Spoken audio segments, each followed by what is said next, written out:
But my guess is just my guess, given the number of hours they've been out, they're hung.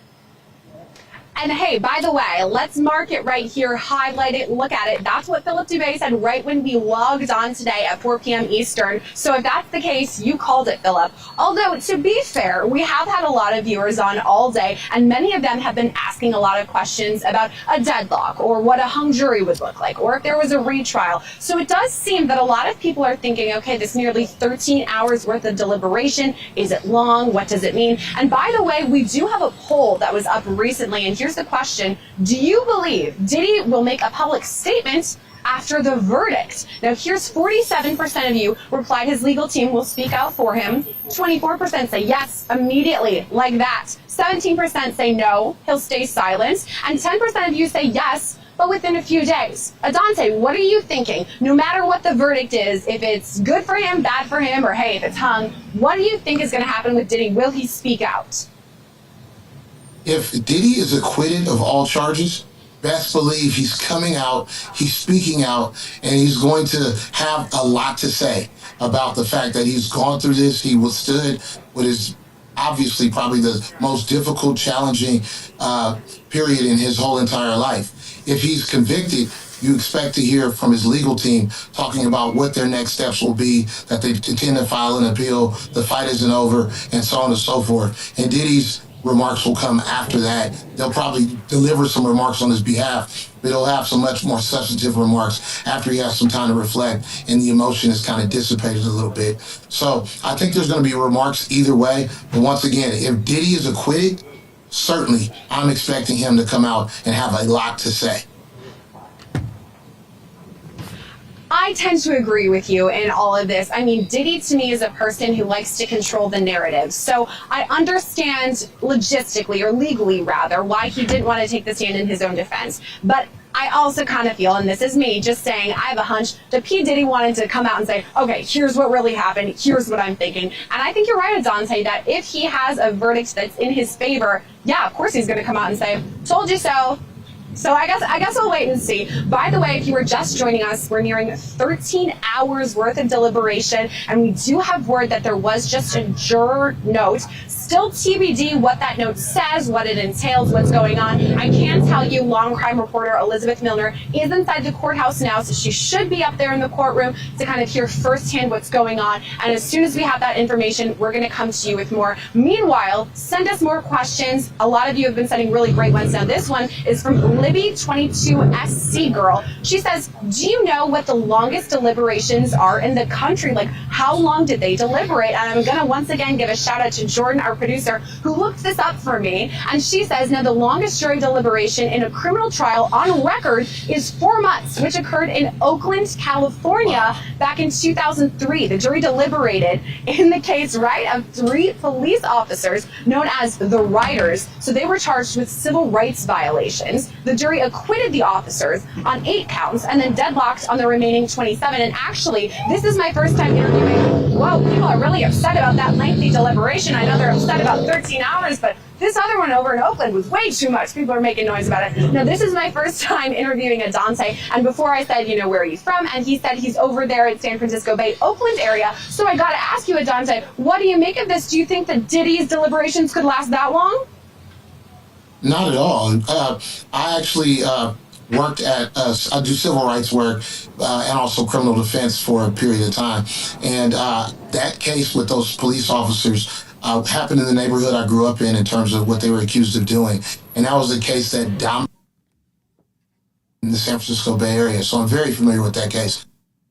I believe there was like 50 some odd charges. That's not the same situation here. The jury isn't going through and parsing out guilty or not on 50 charges. Instead, they're looking at 5 charges or so. And so I don't expect a 4-month deliberation here. And I don't think Manhattan could take 4 months of sitting on the edge of their seat waiting to find out what Diddy's fate will be. And I don't think Diddy could take it either. He'd be forced to do it, but I don't expect it to go 4 weeks. I think this thing gets shut down perhaps tomorrow, could possibly go to Thursday, but I don't see it going past Thursday. We really looked out booking you today, someone who is from there, who's familiar with the case. And by the way, you said we don't know if Diddy could take it. I don't know if I could take it. I mean, I have this fan here with me. I have multiple fans on me here. It is very hot in Lower Manhattan, so we are all eager to see. Which, by the way, I do have an update for you all from court. Now, AUSA, so the government, hands a piece of paper to COMBS' Agnifilo. So this is Mark Agnifilo of the defense, who passes it on. So Driscoll then confers with Westmoreland. So it sounds like a piece of paper was passed from the government over to the defense. They're all kind of chatting about it. Now, Sean Combs is brought in, so he stands with his hands in his pockets as Agnifilo speaks to him. His other lawyers come and huddle around him, and he sits down. All right, we still don't know what this question is all about. Philip Dubé, what do you make of that new update? Gosh, no idea. Other than to say, it sounds like they are announcing that they are deadlocked. If that is not the case, then it sounds like maybe they want to stay longer and they want to know what their dinner options are. Otherwise, I'm at a loss. It's pure speculation. I think you're right. We're too early to tell. It could go multiple different ways. Although I will say there are many different dinner options around here. So maybe that's what they're asking, because there's just too many to choose from. Or it could be a deadlock. Who's to say? So we're going to stick around and wait for that update, and hopefully one is coming in soon. Meanwhile, I'm going to go to another question. This is from Marcus Hargrove, who asks, do you think the holiday plays a big part in the deliberation? Do you think the jury feels pressured to be done by the holidays so they can return to their families? Now, I'll pause before I ask this question, which I'm going to throw to Adante, to say 4th of July is on Friday, so that's a national holiday. The day is completely off. Now, July 3rd, originally, we're expecting deliberations to be probably next week, originally, when this trial begins. So July 3rd was supposed to be a day that was completely off. Testimony was still going to be going on. They were just going to have the Thursday and Friday of this week off. However, now that we're in deliberations, I walked myself across the street, went over to the courthouse and said, hey, what's going on, you guys? Are you really closed on Thursday? And the people I spoke to said, we don't know. These are workers there who are like, I don't know if I'm going to have a really long weekend or not. It's really up to Judge Arun Submaranian. So he would be the one to make the call. If deliberations do go into tomorrow, let's say, and they go all day, 24 hours from now, I'm back here with you talking and we still don't know. It's then likely that he would make the call whether we come in Thursday or not. But again, this 4th of July holiday may be a big incentive. Dante, what are your thoughts about this? Do you think this has something to do with deliberations? Absolutely. You know, these are people who essentially have had to forfeit large chunks of their life, be it their personal life and their professional life, in order to serve as a juror. You know, being a juror is one of the most taxing and challenging things to do as a citizen, but it's also one of the most important things to do as a member of our country. So with that being said, they're looking at July 4th and they're thinking to themselves, I would like nothing more to not have to sit in this courtroom and deal with all of this pressure and deal with the public, deal with the scrutiny, discussing the law, looking at call videos, and debating with people who were once strangers about how we're going to either render some type of verdict. I did have You do you, boo. in college. He was closed But hey, look, they've tarred and feathered this man enough. They've shamed him. They've kept him in jail. Just let him go. This is No, ridiculous. but ever since she got struck and she hit the slap, she went every single time. About 100 bottles sounds like you're 100 bottles of Johnson & Johnson. Let's say he had, but the crazy thing.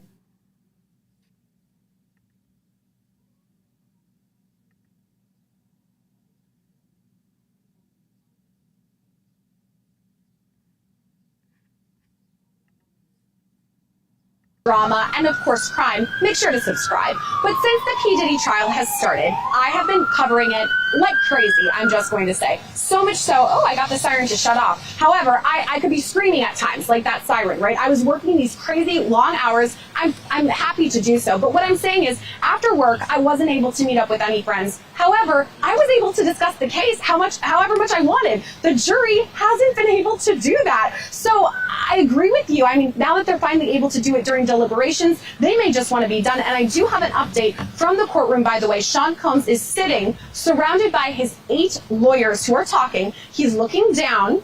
and his hands are crossed on his lap. Now, Sean Combs, he's rubbing his eyes, one with his thumb and the other with his index finger, and his lawyers are continuing talking, specifically Nicole Westmoreland to Xavier Donaldson. So that's kind of where we're at now. Have a juror question, still don't know exactly what it is. Hopefully we'll have an answer pretty soon. Now, this is another question. This is from Archie and Lilybeth. The question is, this is such a complicated trial. Do you think the jury will fully understand everything that they are voting on? And Philip, I'm going to toss this one to you. It is confusing. I mean, even for someone like me who's been researching this case for quite some time, the jury instructions were very thorough, but it still can be confusing. Do you think it's at all possible that jurors are confused? Were to give those same instructions to a room full of judges and lawyers, they'd all be scratching their head in a confounding manner. They wouldn't know how to read them as well or to interpret them. But they have the benefit of having been in that jury room this long to really read through them, try to digest them and truly understand them. And if they don't, they'll ask the court a question. And in fact, wasn't there already a question about distribution? So one of the words they got hung up on and they sought clarification. The problem is courts are pretty handcuffed about how far they can go in defining terms, because one of the most common reasons for reversing verdicts on appeal is instructional error.